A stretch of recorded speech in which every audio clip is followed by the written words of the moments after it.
Questa mostrina è stata sostanzialmente un nostro iscritto, troppo a Mirko a ritrovarla in fase di ristrutturazione della casa, che poi ce l'ha consegnata per capire se effettivamente c'erano dei parenti e per conoscere la storia. Inizia così la storia di questa piastrina oggi riconsegnata ai nipoti del soldato che l'aveva perduta, perché qui non c'è la storia di un caduto in guerra, ma di un trevigiano, Ferruccio Trevisan, classe 1915 di Santabona, che è sopravvissuto alla guerra. Cosa sia successo tra i boschi della Valsugana in Trentino in realtà non lo sa più nessuno. Fatto sta che Trevisan era lì con i commilitoni del 55° Fanteria della Brigata Marche.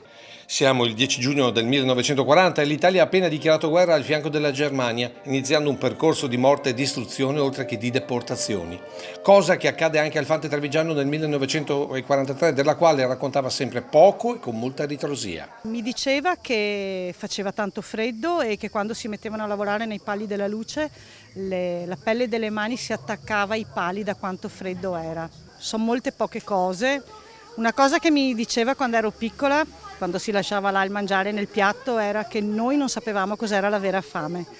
Ecco perché quando, oltre 10 anni dopo la sua morte, gli alpini trentini hanno telefonato a casa Borsato, l'emozione è stata tanta. È stata una cosa incredula, anche perché mai avrei pensato nella mia vita che potesse accadere una cosa del genere. Sono cose molto rare queste. Ma la caparbietà della gente di montagna ha portato alla riconsegna di oggi, giunta dopo una ricerca di documenti e indirizzi e raccontata in questa piccola raccolta di immagini consegnata con la teca della piastrina alla famiglia. Con la medaglia d'onore che gli è stata data dal Presidente della Repubblica. E adesso troverò spazio a casa e la tengo in bella mostra perché è un pezzo di cuore. Cuore, ma anche testimonianza di una vicenda umana come tante, di quella generazione che gli alpini trentini hanno riportato alla luce e quelli trevigiani onorato alla memoria. Per non dimenticare vuol dire avere memoria di quello che siamo stati e questo ci può permettere di perseguire un futuro, un presente e soprattutto un futuro migliori, anche alla luce di quello che sta succedendo.